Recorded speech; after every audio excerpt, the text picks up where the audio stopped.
You're listening to The Dan Nicholl Show. Had this episode of The Dan Nicholl Show been recorded a year ago, the intro would have been very different. We would have dived straight into the Hollywood life of one of South Africa's great actresses and chronicled what's been a wonderful and very fulfilling story. But all that goes out the window because today's guest arrived an hour ago. We are delayed by an hour in starting the recording because for an hour she's been gazing at me and telling me about the rock star with whom she has fallen in love. Because our guest is Tanya van Graan, the recently engaged Tanya, and you have, and I have to thank you on behalf of all of his friends, Tanya, you have made Ard Matthews, by some distance, the happiest man on earth. Welcome. All, thank you for having me.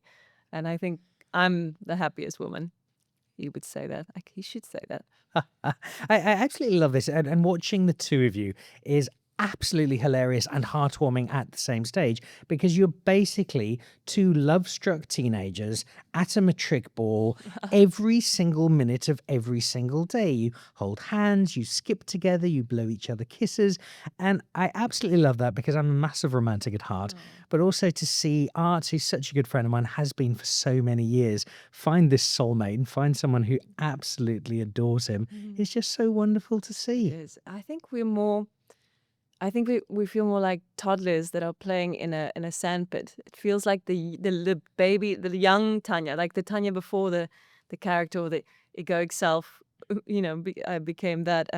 That's why it feels so playful. I think we get to just be ourselves together, and that's who we are.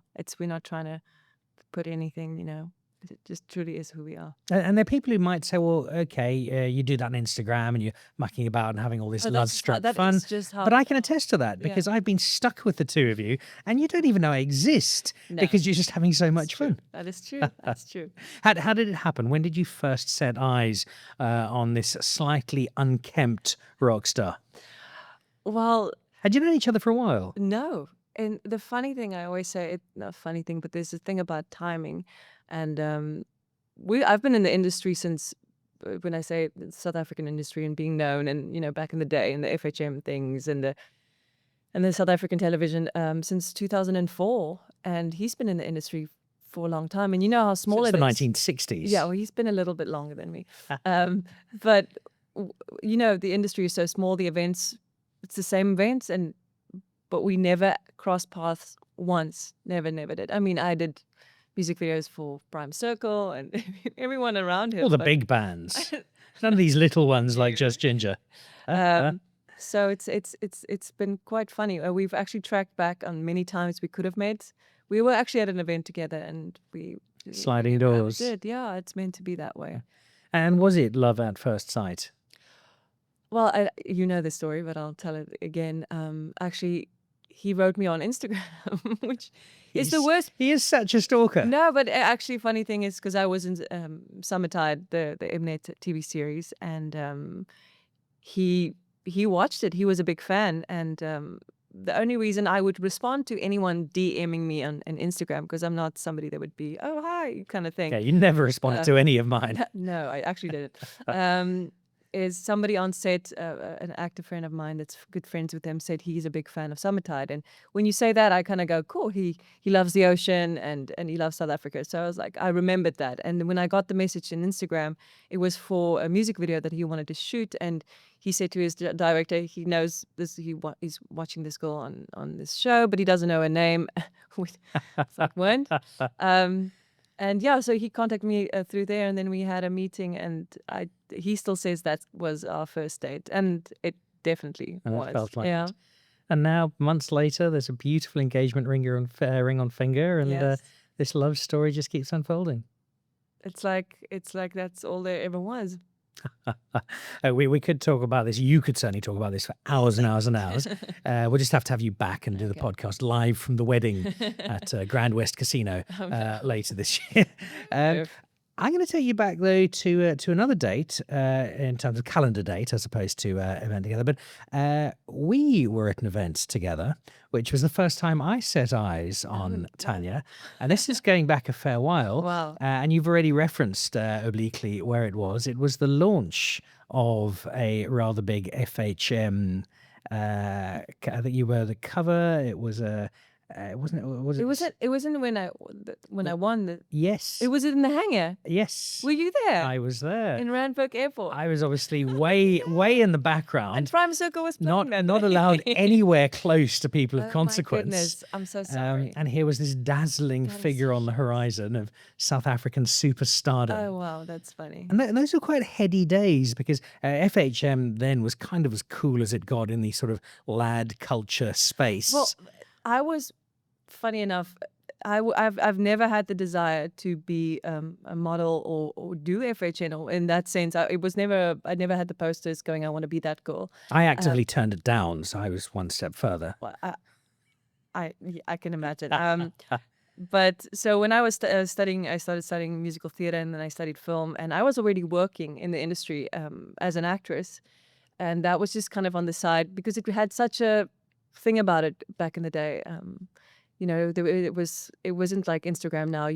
Nobody cares who, it was just a platform and people would invite you to say, do you want to do a calendar? Do you want to do this? And I was like, yeah, I get to go to an island or I get to do something. And it's not like Miss South Africa where you enter and you want to be that. So, and also to be, becoming the sexiest woman, that was such a weird name for me. But it takes 2 years about to get to that point of doing articles, and people were interested in the person behind it, and that was a place to say I was in a band at the time, or I was busy with this TV show, so it made sense in that way. But I think that's what made you genuinely interesting to a lot of people, and that there wasn't just this eye-catching two-dimensional figure appearing on a magazine cover. You'd already started the acting. There was a lot that you were doing that you were obviously very passionate about. When did that side start? Were you the kid who was in the school plays? Were you the one who could throw a tantrum in a bank queue if you needed to? Were you always that person? I think a lot of times when people see somebody that is very dramatic or I say outgoing kind of person, you go, that would be, you would be a great actor. And I don't always think that's the case. A lot of introverted people make, good actors or good performers. I grew up in the bush. When I say that, I mean in the bush, where there was just wild animals around me. And I had a sister and she was a dancer, and my mom sang and my dad played guitar and also sang. So there was always art around me, but it was I was in solitude most of the time, and it was kind of strange that I did pick something like this, but I picked it because I wanted to be a performer. I was very ADHD, so I played every instrument and I did everything, and I just wanted to play. So when I do get the chance to perform, I loved it because I got to play. And I think that's why I went to study musical theater, because my aunt was an opera star and it was all Broadway at that point. Because when you live in Mpumalanga, deep into the bush, you don't know about movies. You only have one TV channel. I mean, I knew about movies, but I didn't know that was actually a thing that I could reach for. So the catalyst was musical theater. And to have that sort of support, there are many families we've spoken on the show to other people from the acting and performing world, and when they broke the news to their parents that I'd like to be an actor, and the parents have been hoping, then maybe they'll be a doctor or a lawyer, and instead they're going to go and wait tables in Los Angeles for 15 years. 100%. To have that background, to believe in the space that you so love, is so important. Honestly, I don't know how they did that. Because it is quite scary. I think if somebody had to come to me today in this, in the climate that we're in with the industry as well, I don't think I would want to say anything other than saying if it's your heart's desire and if you feel that this is what you're supposed to do it. Sometimes that becomes the catalyst to many things in life, because everybody has an idea of what acting is, and if you haven't done a lot of it, you don't know what it's like to be on a set for 6 weeks at a time, and you might not like it, but you don't have to know that yet. So I'd say go for it. What was the first moment where you got a sense, in as much as you ever do, that you'd kind of made it in the acting world, or perhaps the production or the space which said to you, you know what, Tanya, you can actually really do this? Still waiting. No, joking. No. It's a bizarre thing, because I think every time we do a production, I don't think of one I did. That's why, a lot of people think, where's she been or what has she done? And I'm never someone that used to push my work to the front and going, I played this part and I was with this person, and then I kind of just disappear in the background. But I've been on so many productions. It's just because I love doing it on the day and then I forget about it and I move along. I don't think you should never think that you've arrived ever, because you can be leveled out the next day on the next production, and like anything in life, like any industry. And I don't think, I mean, yeah, there's a moment where you do your first international films and you get your trailer and you get your chaperones and you get that kind of thing and you get a great script and you go, wow. And then the next morning you're somewhere doing something completely, the opposite of that. What was the first international one? Oh, wow. You're going to make me go. Were they playing a piano at the front of the cinema? No. This was actually, it was, I think, I'm trying to remember, it was Warner Brothers, and it was Starship Troopers back in the day. I think I got a lot of slack for that one back in the day. When That was a really fun movie. but the thing is, South Africa was known for a lot of, when I say, you could say be great, but like a lot of cult following 1, 2, and 3 and 4 kind of things. And I had so much fun doing those. People go, you want to be in a heavy drama, like, yeah, sure. But the thing is, if you get a part and you get to be on a they were big budget films, and you have so much fun doing stunt. I love doing stunt work, and I love playing, those kind of things. I was in the Death Races and the Lost Boys, and all those were very big cult films, like Tremors and all these American things. And you just get to play, and you get to become really comfortable with being on set on those big productions. Do you ever go back and watch them again? I made Ard watch one the other day. What had he done wrong? No, it's just to kind of go, because you're always telling stories about, remember that, when you were on that show and that show. And it's kind of like, no, I want to show you what I did for those 6 weeks. And it's just funny. I just laugh at it. You get to be part of that process. We don't see that process. We see the end result. Yeah. When you watch that film come out, how much of a disconnect is there between what you've been through and what you now see on screen? It's such a thing. It's such a big thing because, we shoot something and sometimes it's a year and a half later. It's or 2 years later, or that scene didn't even make it, or, there's a lot that goes into it. And that's why, you miss the live performance sometimes. Musical theater, it was such a, on first hand, you get an applause and you felt good. Where here you've got to rely on editors and lighting and everyone to make you, look a certain way. So there is a discord, but I don't normally need to go see it necessarily. I see it as a whole, because I remember what each department did, and then I get excited about, the other actors. I don't see them act in their scenes if I'm not there. So it's fun to look at it as a whole, but I never give it too much thought. You mentioned the musical theatre. We share a great experience there because you've done 1 or 2 minors, and I've played Bugsy in Bugsy Malone, and the evil uncle, I can't even remember what name they gave him in Aladdin, which was most famous for my trousers falling down in the middle of the performance. And no, that was the Springvale House School pantomime in grade 7. So as I say, very similar level of performance. The one thing with that is that you don't have that safety net, be it my trousers falling down. Right. But it is a pantomime, so. Which it added to it. It was just mortifying for 12-year-old Dan. But without that, does it add an electricity to the sense of performance, knowing that you can't stop, cut, oh, I've forgotten my lines, let's shoot it from a different angle. You've got to make it work every time. I think there's pressure on both sides. I think the wonderful part about musicals or being on stage is you have a lot of time to rehearse. You get to know everybody around you, and that adrenaline runs through you, and your trust within yourself, knowing that even if something went wrong, you can just, that confidence is there. So that means that muscle is practiced when you're on stage and you can do it. And there's a lot of funny moments. And I mean, people go, I don't forget my lines, but sometimes you just black out and you just go. And then, but the thing is, then you're in a trustworthy environment and somebody else picks it up.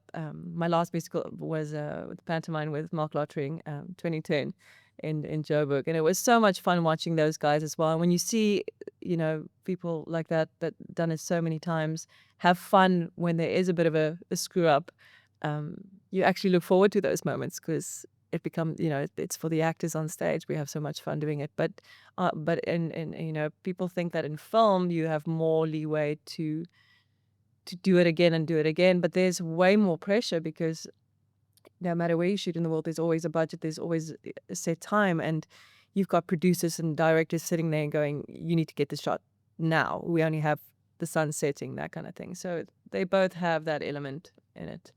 I was an unwitting character actor in my heyday as a 12-year-old, where I annoyed everybody in my family and class for the month leading up to our 2 productions by pretending I was a Chicago gangster and refusing to speak wow. in anything other than a very, very bad American accent. Are you one of those actors who inhabits the character away from the actual set, or is it switch on, switch off when it begins? For me personally, it's switch on, switch off. I think there's an element of doing the research you do, and it's wonderful to throw yourself into those those worlds if it's a real character or that kind of thing.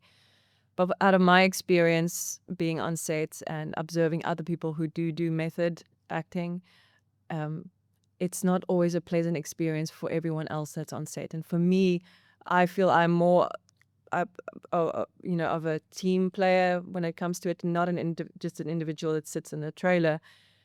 Sometimes if you're playing a gangster or a bad character and you're on set for 6 weeks and you're going to have to deal with so many people around you, they're going to get the brunt of it. And it's horrible for them. They didn't sign up for that, kind of thing. So there is parts where you keep, prior to the moment you'll do your internal work, but I just seem to be that person that can crack a joke before I have to do the crying scene. It just, I have... It works for you. It works for me. But sometimes, I do respect the other actors and I respect the scene if I need to do that. But I find acting works better.